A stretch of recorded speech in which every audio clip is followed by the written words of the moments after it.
You mentioned Eminem. I want to ask you, in this era of cancel culture and things like that, do you think if the infamous tapes would have came out now, it would have had more of an impact than it did back then? Because I kind of felt like he got a pass.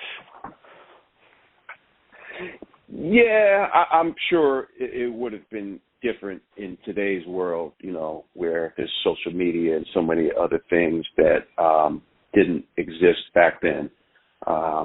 So yeah, I think it would have been different. When you guys brought that out, did you expect it to have more of an impact? Like, were you shocked that the hip hop community kind of did just let it slide? Yes, I will say that it was a little surprising. But I also really want to say this. First of all, the Source helped discover Eminem and create his career. We put him in Unsigned Hype before he had to deal with Dre or anybody.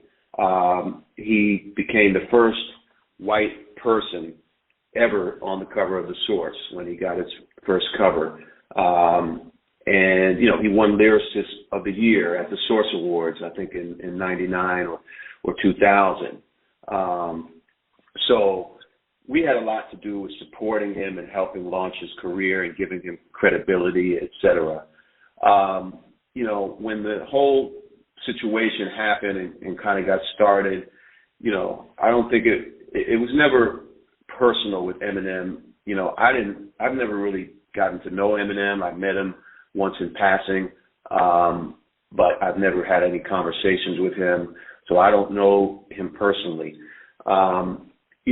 The whole situation was more about the concern over what his success might do and was doing to the direction of hip-hop as a whole. And, in some ways kind of, looking back at our history and seeing, what happened, like with rock and roll that I talked about, a little earlier on this. And hip-hop, like I also said, is obviously different from rock and roll and has followed a different trajectory. But that's really what it was about. And, in some ways, when I talk about the void and the opportunity that I see in the media world for hip-hop today, I think that some of that, relates to that in the sense that, this, I call it sort of like, hip-hop has become, in a way, a safe space for white folks, meaning hip-hop always embraced people of all ethnicities. Me personally, obviously I'm white, Jewish, I've never felt like an outsider in hip-hop.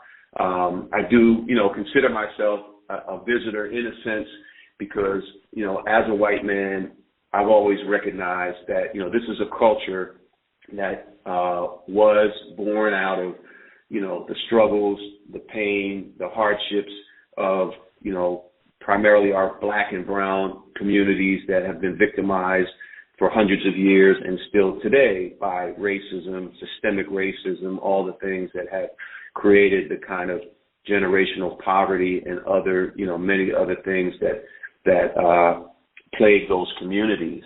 And so I always felt like that I had an obligation, to recognize that and do my part, through the Source of providing, information that was accurate and that represented the hip hop community and in a sense, a kind of a pro-black point of view. I think you can be pro-black, but not anti-white, anti-Chinese or whatever. I think all people of all races that truly love hip hop understand that and that, we have to do more to correct these wrongs. And so I think, it's kind of messed up when you look at the world today.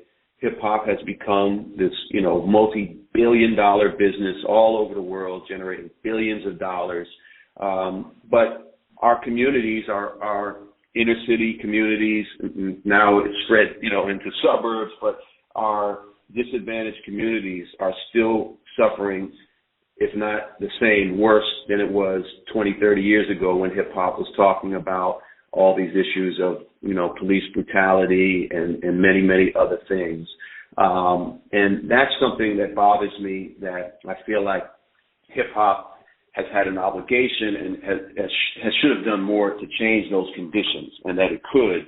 But in some ways, this kind of safe space allows people to operate like, hey, I'm in this too, and it's cool. But if they're kind of operating on a surface level and not really taking in that kind of perspective that I just shared and the way I always looked at things and operated at things. And that's kind of the message that I would have hoped, Eminem would have been pushing at an earlier stage of his career, and that, we would have, I think, helped the community and the culture. So, I think in some ways, we're dealing with some of the impacts of things, related to his career still today. I just think we should be talking about this stuff. And, I hope to be able to have a conversation with him and, Paul Rosenberg and kind of get back to where we were and have some, productive dialogue and not get engaged in, like a personal, fight that really got, way out of hand. Make sure to subscribe to the channel, hit the bell for notifications, like, comment, share. Also go over to UGSforlife.com, download the entire archive, and check out new episodes on Apple Podcasts and Blog Talk Radio.